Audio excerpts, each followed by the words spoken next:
Tech Talk with Matthew Dickerson. Matthew Dickerson. Tech Talk. Tech Talk. Sit back and relax. It's time to talk technology.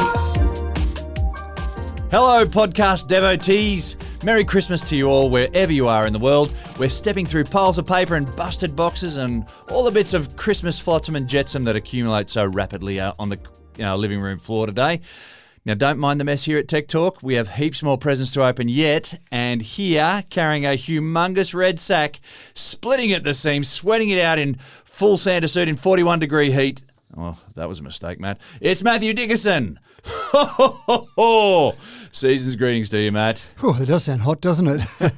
So, yes, you're right. This is being released on Christmas Day. That's how dedicated we are here. Christmas Day being released so people can sit around and, I don't know, maybe take it easy on Christmas afternoon and say, let's just listen to a bit of... Put podcasts on the background, turn off the carols for just a little bit. Give us 45 minutes carol-free.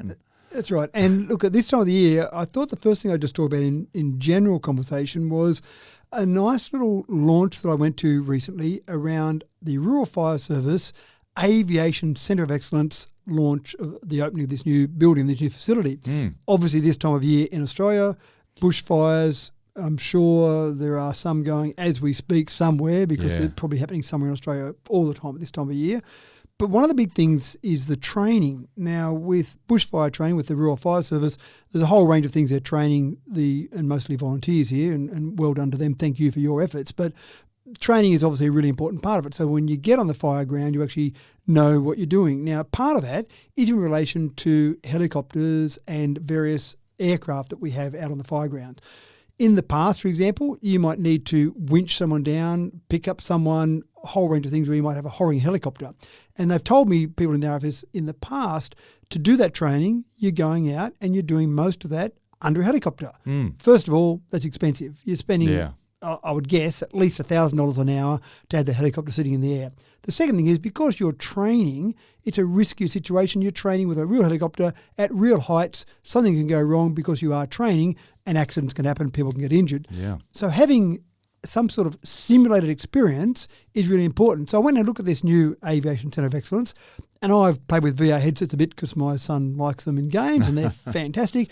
But these particular helicopter shells they've got with VR headsets are absolutely fascinating. So one of the things you do for a start is you sit in the helicopter, put the VR headset on, and then you're the winch operator. But you're the winch operator sitting in a stationary item about half a metre from the ground. And what you do is simulate the winching up of someone, but you've got the winch in your hand, so you've got that rope still. It's not going down anywhere, it goes down into a loop. So you're still winching as you would, you're feeling that, you're controlling it with the same controls, you're looking with your VR headset, seeing exactly what someone would see out of a helicopter. So for a start, there you go. You've got all of this sitting in the helicopter without the wind, without the noise. You can have an instructor and you get familiar with the controls, you get familiar with how to do it all. Then you move over to another gantry, I'd call it, a huge big gantry that's about maybe 3 metres off the ground at its height.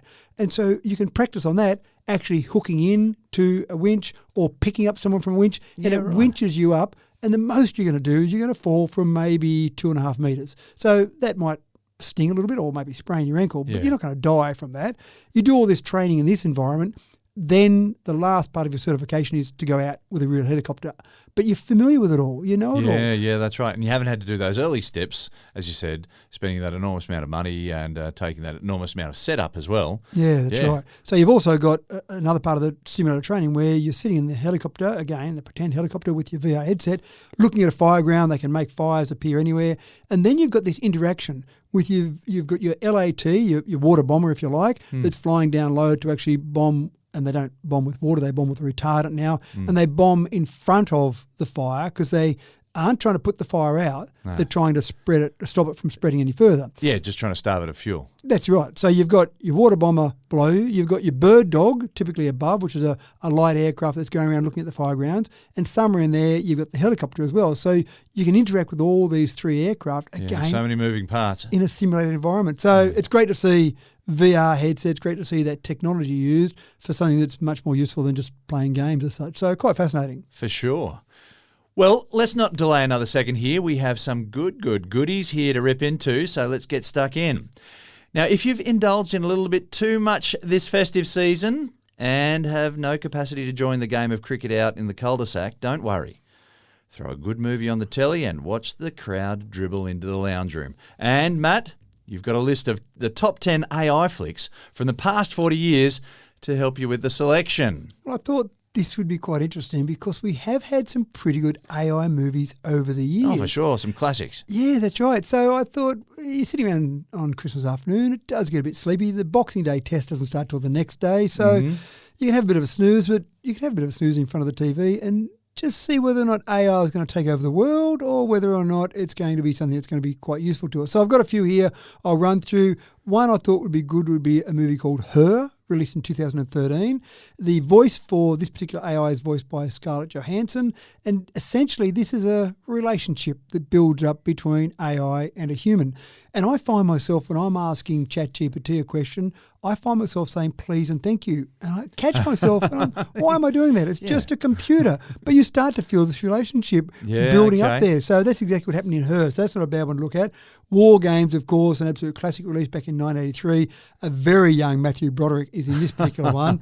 And they're fantastic to watch just to have a look at some of the graphics that they're working with and, and the systems that they're working with. Yeah, right. So in War Games, he accidentally finds a backdoor into military central computer and he thinks he's playing a game. And, of course, he's about to start World War III, so that's not a bad one either. iRobot, released in 2004 with Will Smith. And that's a police detective that doesn't really trust humanoid robots serving humanity. So he investigates a crime committed by a robot, which contradicts the 3 laws of robotics, of course. Yeah, so Asimov, that's right. Then he goes this whole investigation involving AI, the future of human-robot relations. So I think some of these movies are way ahead of their time, thinking about these things way back in 2004. Yeah. Another one's Chappie. Aussie Hugh Jackman stars in this one, or is in this one. It's a future where the crime is portrayed by a mechanised police force, and then one police droid, Chappie, is stolen and giving new programming allowed to think for itself. So an interesting little take on that. And then, of course, Short Circuit. Now, a bit of a cliche here. The old Here's Johnny. Here's Johnny, number 5, that's right. Yeah, number 5 is alive. That's right. And it's the cliched bolt of lightning in this one, of course, that hits Johnny, and, of course, then that springs him to life. So he then starts to basically embark on a life where he's got some intelligence of his own. Now, I don't know that this is really specifically around the AI movies that I've talked about, but The Imitation Game, released in 2014, watching, I often hear about... That's a really interesting one because it's a biopic at least. Exactly right. And you often hear about Alan Turing, which this is about, listed or talked about as the father of AI. And he's not quite, but I do remember playing or actually talking about The Imitation Game, learning about that at uni. And one of the things that was hilarious back then, back in the 80s when I was at university, was we talked about this imitation game, and the idea was that you'd put you and a computer behind a door, and I'd be on the other side of the door.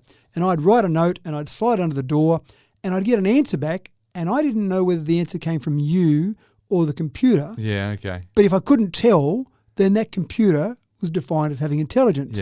Now, of course, back when he came up with these concepts back in the 40s and 50s, people said, well, how ridiculous. You would never have a conversation just with text. You'd always have a conversation via some sort of verbal or audio means and be able to pick up that was a computer. But now, of course, so much of our communication is via text with social media, with email. Do we really know we're having a conversation with a computer or a human? So what I loved about the Imitation Game was seeing them build that essentially the first computer. Before that, computers were usually women who worked with NASA and whatnot, and they were doing all the calculations and whatnot. And he's developed this machine to do the same job. And that's when we started calling machines computers. Yeah, that's right. So fascinating looking at all of that.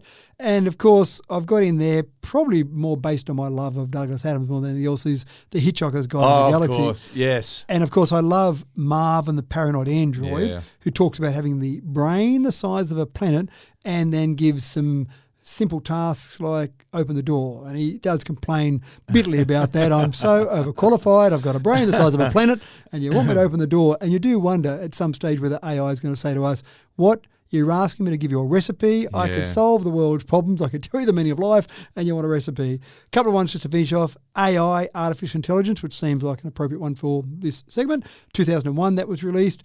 Ron's Gone Wrong, 2021, and Wall-E back in 2008. Of Wall-E, course. I'm What not a sure. classic. I'm not sure how people like to I pronounce noticed that you didn't one. bring up any of the Terminators there. That's good to know. Look, I did think about that. I thought, Leave it out. Was that really a glimpse of artificial intelligence, or was just the future coming back to talk to us? So, I didn't know. Look, there's definitely artificial intelligence there, but we'll try to steer away from the totally dystopian future. I noticed you mentioned Wall-E, but we'll give you grace out of that. Yeah, thank you. Yeah, so there's a few selections. Obviously, there's lots of other ones that mention AI, but I just thought they might be something to get you thinking about things on Christmas Day, then forget about them as you go on for the rest of your celebration. Go out and play cricket.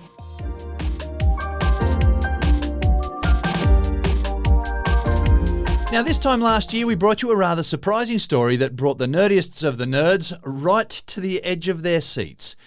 12 months later, we have the results from this year's Microsoft Excel spreadsheet World Championship, ladies and gentlemen. And the nerds can flip out once again. Matt, you have to burst this bubble of suspense. How has the big dance unfolded this year? Well, I'm going to keep the suspense going a bit longer. It was at the HyperX Arena, and of course people associate that with games more than Excel spreadsheets. And look, I do fancy myself a bit of an Excel expert. In fact, technically, I've got the qualification that says Microsoft Excel expert, but I don't want to gloat on that for too long.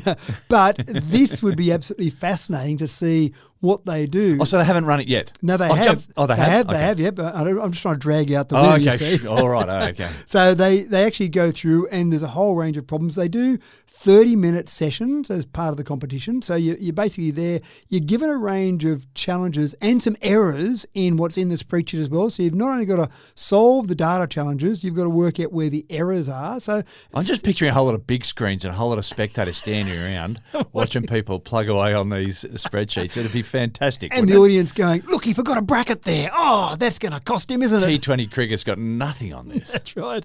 I'm sure there's lots of music and lots of commentators commentating on all sorts of things. Oh, look at him. And so you go through and your score is updated on a regular basis, and every 5 minutes people are eliminated based on the lower scores. Oh, really? So it sounds like it's fairly stressful. You've got to go fast. You've got to go fast. And you've got to solve problems quick. Exactly right. Now, we've got a champion in this country called Andrew the Annihilator Nye. Of course, he's got a name like that. He's a 2-time world champion before the championships this year. Now, there was a bit of will annihilate your spreadsheets. He will, absolutely right. Now, there was a bit of an upset because he made it down to the semi-finals, but he got eliminated in the semi-finals. Oh. I know, tragic. But there was a computer glitch, believe it or not, and the scoring system didn't update correctly, so he was uneliminated. They realised that the scoring system didn't work properly. A bit of a computer glitch. Controversy at the World Championships. Absolutely right. You can imagine his opponent and that was quite happy to go through, and then it was recalled, and then Andrew went through, and after that little glitch, he went on to win for the 3rd time. Wow. So Andrew Nye is the world champion again. Now, after all of that, especially after the controversy, after the disappointment of being eliminated, and then the excitement of being brought back in, it's a bit like DRS, isn't it? You're walking off, oh no, you didn't nick that ball. Then he only won $3,000. I thought they could have put a bit more on than $3,000 for first place. Maybe this is just the start. Maybe in another 10 years' time, we're looking at houses and cars and maybe. stuff. He won a championship belt as well, so maybe you could take that to your resume. That's what you're really in it for, aren't you? That's right. But putting that in your resume wouldn't be too bad, would it? If you want your Excel problem solved, get a world champion Exceller. What do you train for that? I mean, outside of just knowing how Excel works. Get throwing problems at you, I guess. I don't know. Someone's got to prepare a spreadsheet with problems in it. I actually find myself sometimes using Excel. If I've just got to do some basic maths and you can just put up a calculator, I sometimes think, you know what, that'd be better in Excel, because if I'm punching numbers in a calculator, then I could make a mistake and then I've got to start again. Where if I punch them in Excel, you've got to go looking for where you've made the mistake on a little skinny little screen. Yeah, that's right. Whereas in Excel, you just punch them all in there and still add them up. So I do go to Excel for lots of things like that. But anyway. Look, I like to nerd out on a spreadsheet myself, but there's a limit to how far I can nerd out.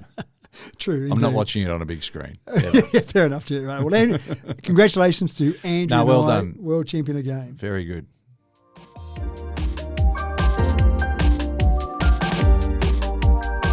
All right, folks, when you're talking about big servers, then you're talking about big heat. Know what I'm saying? And you thought your laptop got hot on your lap? Well, stand back and get a load of what they're doing in Beijing, where one company has decided, like we all do sometimes, that the best way to cool off is with a dip in the ocean. Matt, it seems a bit drastic, but dropping your major hardware into the sea is one way around the problem, I guess. It is, isn't it? It seems like a drastic solution. This is the first time this has happened in China. They've got their first underwater data You center. say in China, or it's the first time it's happened in the world, but they've done it in China. No, it's first time in China. Okay, right. Microsoft did trial an underwater data center previously. I'm sure we've even mentioned that, Project Natic that was called. So they did do some trials around that, but they stopped those trials in 2020. They didn't go ahead any further for whatever reason. But China said, hey, you know what? This isn't a bad idea. And I think there's one compelling reason, apart from the cooling, which we'll talk about a little bit. I think one of the things that you can gain out of this is regather some land, and China doesn't have a lot of spare land. Yeah. Rather than put those data centers on land, well, out in the ocean, you're not doing much on the ocean floor. You're not building an underwater city there. So dropping a 1,300-ton watertight cabin on the bottom of the ocean floor seems like a reasonable way to use up less space on land. So that probably is more important in China than many other places. The goal is to reduce power usage because obviously they've got some of the ocean's natural cooling properties being a bit colder. Yeah, that's right. You've got moving currents of water, and that'll be fantastic. That's what we really so need. what they're doing, and this particular one, they've got one as a trial at the moment, but the idea is they're going to deploy 100 of these underwater cabins to have lots of data centers there. Huge demand for data centers with AI, with cloud storage. So it becomes a bit strange. Will we start calling it sea storage instead of cloud storage? Because it's kind of, it used to be up there somewhere, now it'll be down there somewhere. Down so in that the might be a bit of a depths. change. But they are trying to do it where they're using those passive seawater currents that you mentioned to keep it cool. You'll still have some traditional cooling systems inside this, and the energy efficiency is meant to be about 40 to 60 times more energy efficient. Now, there's still going to be times when they're going to have to go and physically touch these servers. So I don't know whether the most efficient way will be to send people down in scuba outfits and have some sort of entry from underneath, presumably, that doesn't allow water in, or whether they bring it up and say, right, do your work on it, you've got a day to work on it, and then drop it back down again. And I remember talking to someone about data centres in Sydney at one stage, and they're talking about locating those data centres further afield than Sydney, and they said their clients that have servers in these data centres like to be able to go and touch their servers. And I said, well, how often do they do that? And they said, never. But they like the idea they could, if they wanted that's to, right. just That's go their and, baby. That's right, go and They open just- the door and walk in and touch my data server. So under the ocean, I'm not sure if people will be comfortable with that, saying, well, you can touch it, you just got to get your scuba license It's and all go down. very James Bond. It does, doesn't it? Yeah, yeah. You can see a movie being done with the data centers underwater. So at this stage, the depth of these is only about 35 metres. Now, 35 metres, you're still subject to some of the temperatures from above, some of the conditions from the outside world. So you're not going to get ridiculously cold there, but I think what you'll get is consistent temperature. So it might be 20 degrees Celsius, but always 20 degrees Celsius. So at least you'll have that consistency. Yeah. There's another company called Subsea Cloud, and they're looking at deployments of 3,000 metres. Now, when you get down to those Yeah, it depths, gets you're cold. talking about 2 to maybe 4 degrees Celsius. So you wrap that around a data centre, then you're starting to get a fair bit of passive cooling going on. So it's quite It's a fascinating. fair scuba dive right there. Yeah, that's right. If you want to go and look at that one, I'm not sure how they would go about it. But yeah, you just go, I just think the fan's just gone on my server. Sort of go and replace that one fan. Sure thing. That's a $10,000 job. So anyway, quite fascinating. We do need more data servers and we need to put them somewhere. So why not under the ocean? Goodness me.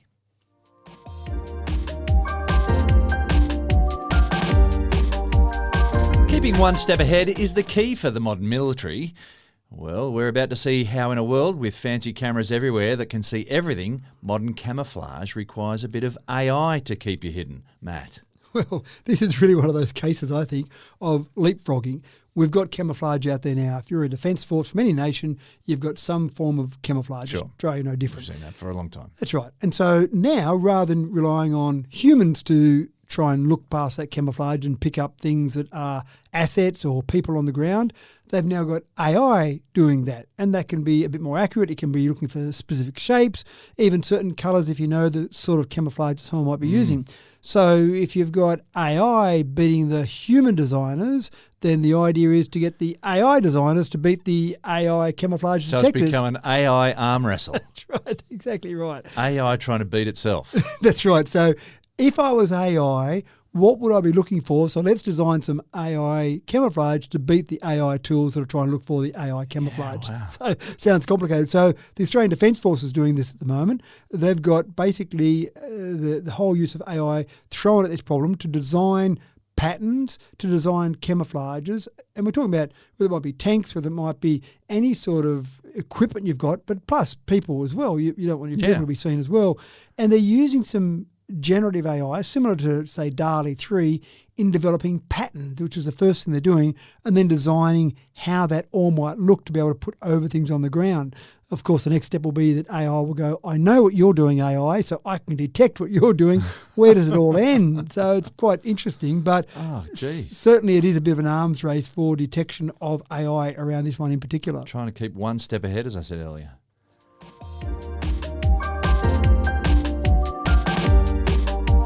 We're seeing it all over the country these days. The gaps in the workforce in almost all industries. We've been tripped over by the mass retirement of baby boomers for the last 15 years, and we're scratching our heads for ways to fill the void in the workplace. In stark contrast, AI has been threatening to steal jobs from people, but the doom and gloom of AI oozing into the workforce is now being reframed as potentially a light at the end of the tunnel, and it's starting to plug some critical holes, Matt. Back in 1865, Jevons paradox was first phrased or first coined. Wow, this has come out of this is out of the woodwork, literally, yeah? It is, absolutely right. And at the time, there was a book written by William Jevon, who was an economist, and he said that technology improvements in the use of coal has led to an increase in the consumption of coal because it becomes more cost effective. And hence Jevons paradox was born, which basically said that as any technology progresses, the increase in efficiency which is occurring because of that actually results in more resources being consumed because it becomes more efficient and makes it more effective for people. And you can look at something like cars, for example. Cars are much more fuel efficient now than they ever were in the past, but we're using more petrol because it's cheaper for people to travel around using cars. Well, back in the 80s and 90s, we were talking about moving into a paperless society. And how much paper do we produce now? I reckon we're using more paper than we ever did before. Yeah, so Jevons paradox is quite an interesting one around technology. And I think it applies in this particular story. Now, I'll go into more detail about this story, but just stick that little Jevons paradox in the back of your mind. So Relevant AI is a company co-founded by a couple of Aussies. It raised $15 million initially, which is not a lot in terms of some sort of IT startup. In Silicon Valley, they kind of throw $15 million on the table for lunch sometimes. So often they're hundreds of millions of dollars. But this launched back in 2020 and it's really gaining some traction now. They've had 6,000 companies they've helped. They've got 250,000 tasks. And what they're really focused on is whatever your job, whatever your thing that you're doing is, you might be able to just use some help in some of the repetitive parts of that. So don't cut your team. Don't say, right, everyone, we're going to sack you all and we're going to replace it with this. We're going to have some simple tasks that are going to be helped or aided by some AI. And the simplest example that I thought of, and I do a bit with radio stations, and some of the radio stations, when I'm sitting there waiting to do my segment, they'll have the weather, and you can see them getting online and they're looking up the weather for the day, and then they're scribbling down the weather, and then they do it half an hour later, and they do it. And I thought that'd be a perfect example of a repetitive task that you could surely program some sort of AI tool to say, I need 5 minutes before the hour, the latest weather for these 3 locations, and there it is, ready for you to read out as a radio announcer. Yeah. So it's that sort of thing. That doesn't mean you replace the radio announcer. It just means the radio announcer, rather than focusing on that for 2 minutes each time he has to do it, he or she has to do it, then the radio announcer can say, let me come up with some other clever thing to do or some other competition or something else using human creativity. And so I think that's a really simplistic example I've come up with there, but they are helping a whole range of organisations. You've got companies like MYOB, Microsoft, Mirvac, Unilever. These are companies they've already got as clients for some of these little things they do. Now, I don't know what they're doing for all those companies. They're not going to give away that sort of information. But one of the things that's really important is we've got wonderfully, fantastically, an ageing population because of our wonderful health facilities in this nation. Yeah. But we're going to have less people in the workforce to do the work we need, including looking after our ageing population. So we need to be able to work out ways to make us more efficient. And if I look on the bright side of AI, that's what we're going to have, more efficiency. The dark side is, of course, we all have nothing to do because AI is doing everything for us. McKinsey, and I've got a fair bit of time for McKinsey, this is a Boston consulting company, they said that AI could add $6 trillion annually to the global economy. I don't know the background, all of that, but when McKinsey says something, usually there's a fair bit of good science behind that. So that's all fascinating. But Jevons paradox does apply here because I think in this scenario, AI will create more job opportunities. They'll be different to what they are now. You may not have someone doing that repetitive, boring task, but that same person might be needed to do something a bit more creative, a bit more left field, a bit more something that humans can do that AI can't do. So that's the good side of it all. That's my hopeful side of it all. It may not turn out quite that way. But yeah, it'll be interesting to see what happens nevertheless. And I do want to apologise for my misuse of the word literally before as well. Just in that intro. Good. Just back up. I hate it. Figuratively. I've been sitting there just grating away in the back of my mind. That's all I could think of. I won't mention it to James.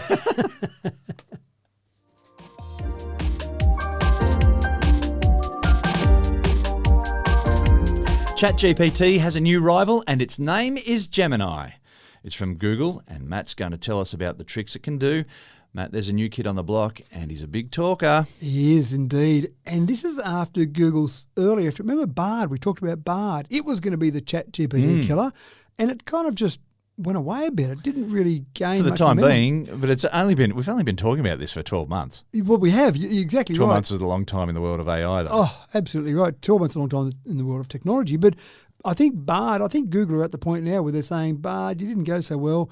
That name's a bit tarnished, so we'll give up on you. And we've now got Gemini. So this is their new kid on the block to take on ChatGPT. Now, when you consider that ChatGPT has gained 100 million users over the last year, that's quite incredible. So obviously Google is saying, there's a bit in this, we better chase this up.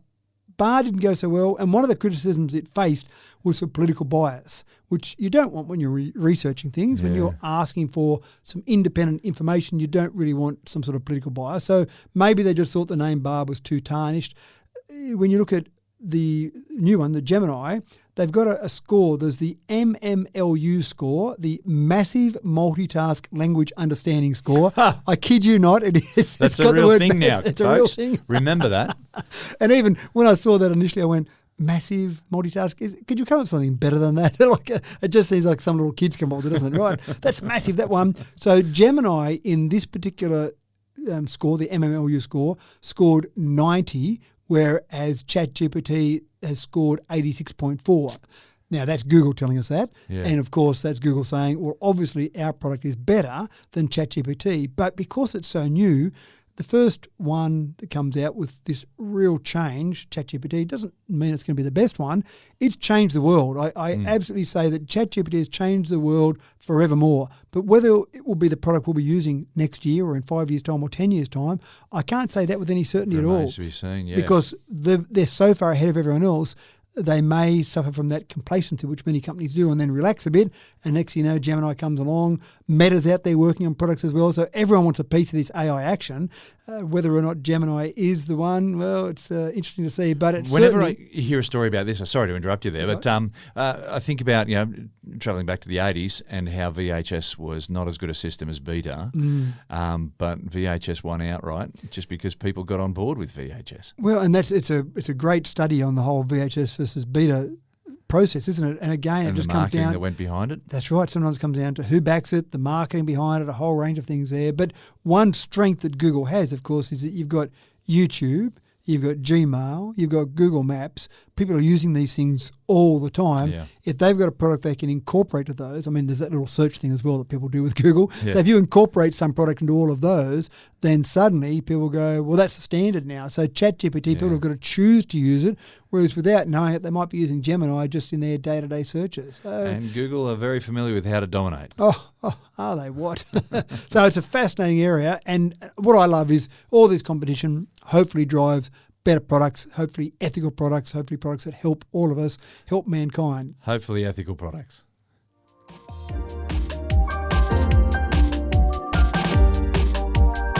For as long as technology has been evolving, and I'm talking about millennia there, folks, innovation has borrowed its finest inspiration from nature. And that's where this story begins. You probably haven't thought much about the gifts that a slimy eel has to offer, but they can swim a long way. And you only use a squinch of energy when you're an eel. Matt has more on this. Eels are known for swimming thousands of kilometres without feeding, which sounds quite fascinating. Amazing. It is.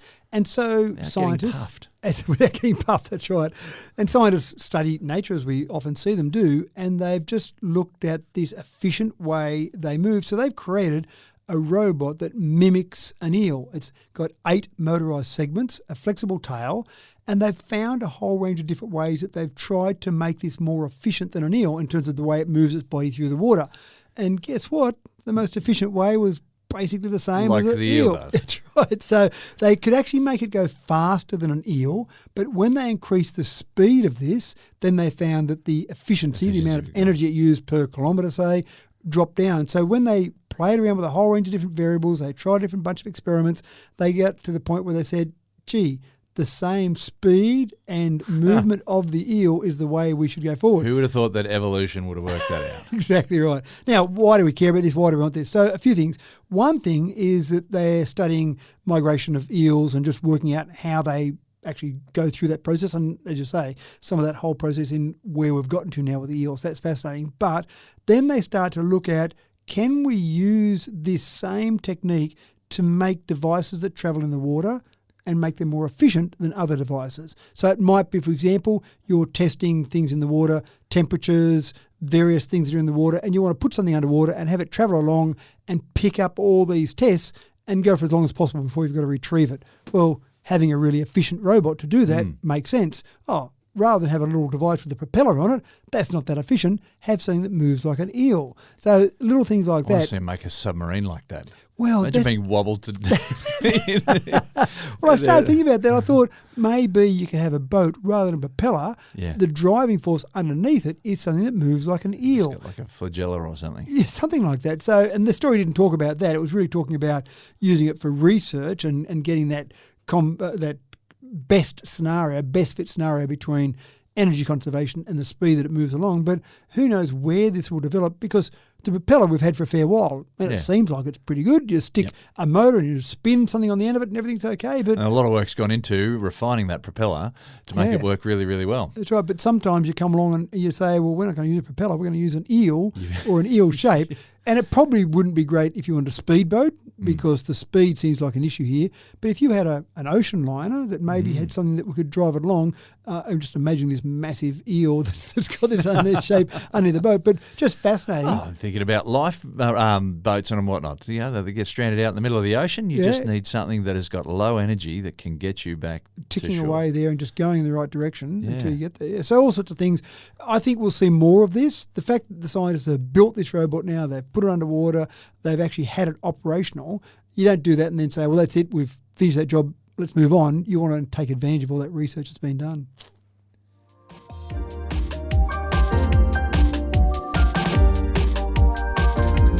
Virtual reality made a flying leap into the entertainment industry as a bit of a novelty about 7 or 8 years ago, if I'm not mistaken. I may be corrected on that.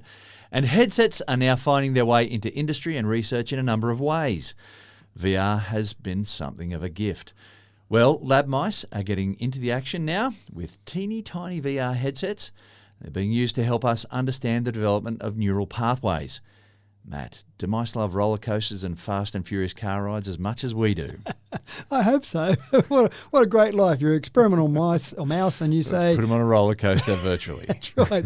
Now, I didn't realise this was such a problem, but apparently when you've got 2D screen projections, good old-fashioned screen in front of a mouse, then they get a bit distracted from things around the lab environment. So you're trying to build this environment that creates something that the mouse is focused on. And again, I didn't know it was such an issue, but now they are strapping on little tiny headsets, little tiny VR headsets. They've got custom lenses in them. They've got tiny OLED displays, a 180-degree field of view for each eye, and then they can actually put things into there and then see what happens in the brain. Now, I imagine that you put a cat in there, for example, and see how the brain reacts. You have a predator come along. Scare the hell out of these things and laugh your way That's right. all Now through the day. They still have them on a treadmill, apparently. So they've got them on the treadmill working away, and then you put these various images on them to see how their brain reacts, how their feet react. In other words, if they start running faster, if it's a cat there they see, they start running away from it, but it's in front of them, so they'd be kind of running towards it. If they ran fast, they'd be trying to turn around maybe. It just sounds fascinating. We probably owe mice a lot more than we give them credit for. We see a mouse now and we scream, we jump up on a chair, we try and get rid of it, or we set mouse traps for it, but they've helped us a lot. And so our understanding of so many things in the human body is because we've done experiments on mice over the ages. So poor old mice, they get a hard time, I They reckon. do get a hard time, and when they're useful, they're really good. Yeah. But when they're just eating through your cereal boxes and whatnot in your cupboard, that's just So annoying. you're not giving them the sympathy that I'm trying to give them here. But this does sound fascinating, doesn't it? And again, I love the idea of these discussions where people come up with this. Sitting around a project planning meeting or a boardroom. Now, I've got this idea that we should put VR headsets on mice. And everyone says, so, have you been drinking this morning? What are you thinking about here? Because it just sounds like a crazy idea. But then obviously someone's gone, well, maybe we could do that. And then how do we develop that? How do we test that the actual image is good enough, trying to compare it to a mouse or the vision from a mouse compared to what you might put on its eyes? It sounds very complicated to me to try and create this whole neural pathway. Thinking about these mice walking on balance beams and things like that. What other things do we do with VR headsets? That's right. Yeah. Anyway, it's quite fascinating. I'm sure if someone went and searched for some videos on this, they'd see these mice with these little VR headsets on there and being, I don't know, reacting Playing to World different of things. Warcraft or whatever.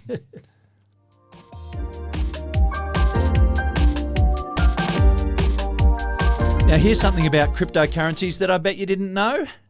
Trading Bitcoin is a really thirsty job. Not for the traders, but the simple act of trading cryptocurrency requires an enormous amount of fresh water to be consumed. Now, Matt, can you explain this? It does sound a bit complicated. Now, we've used the universal measuring tool for water, which is swimming pools. With the swimming That's pool, right. yes. Everyone understands that one. So a single Bitcoin transaction consumes enough water to fill a swimming pool.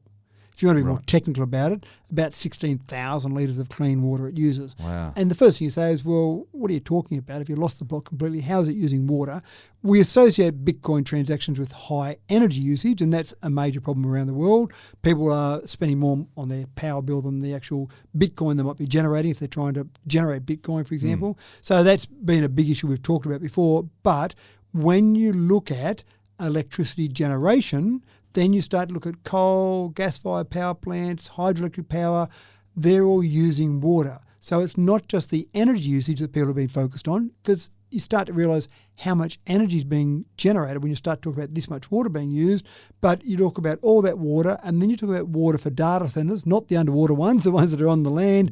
There's often water cooling being used in data centres. So someone said, I'm going to focus all of that. So there's a gentleman from the VU Amsterdam who said, I'm going to calculate all the water usage for every Bitcoin transaction. And again, it's mostly based around that power, but you start to break that down, then you start to say, globally, Bitcoin transactions consumed 1.6 trillion litres of water in a year. So that's a huge amount. And again, we talk about that. That will keep increasing as Bitcoin keeps going. Are we at the stage now where we're going to give up on Bitcoin? You and I have talked about it a bit, and it doesn't seem like it's going that well. Things have gone a bit quiet in the news about cryptocurrency recently, and it only took a couple of big collapses with a couple of versions of cryptocurrency, and people are starting, getting a little bit spooked. That's right, and we've talked about it before, that we don't want to give investment advice on this podcast, but from my perspective, the amount of Bitcoin that I've ever bought is zero because I don't have enough confidence. And its greatest strength is its greatest weakness. The fact that you've got no big, scary central government controlling it all sounds like, yes, we can beat the government on this, but that's also its greatest weakness because there's no big, scary government controlling it all. So it does seem like, you're right, I haven't heard as much about Bitcoin or any cryptocurrencies in the news lately. I've only seen documentaries and things about things that have gone wrong.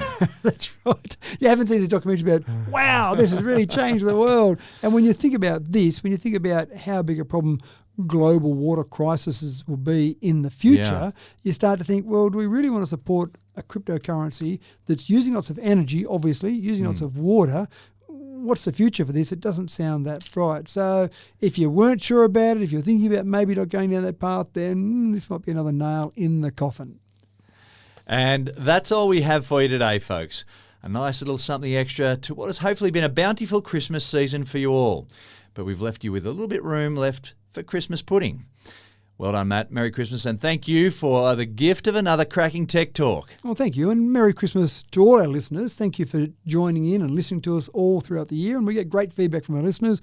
Lots of listeners out there, so it's actually quite nice. Another year ticked off, season 3 ticked off as such, and exciting to see what happens next year. In fact, we will do a best of after this particular one and just do a best of the year, but it's always fascinating going back and looking at that first few ones from the year to see what we're talking about and then see what's happened over that year. It's amazing how much changes. So enjoy your Christmas afternoon listening to this, maybe watching some of those movies that we talked about, and look forward to our next best of, and then next year crack it open and it'll still be forging ahead with a whole range of new things. Yes, thank you for allowing us into your headspace this year. It's been another fantastic year chatting away about the latest and greatest gadgetry and finding ways to navigate our way safely into the future. I'm James Eddy, wishing you a very Merry Christmas and a Happy New Year. I've got to clear off now before I get roped into all the cleaning up. Be sure not to lose our number and pick us up in 2024, just where we left off in 2023. We'd be delighted to have you come along for the ride. Until then, from Matt and I, take care and enjoy your time off.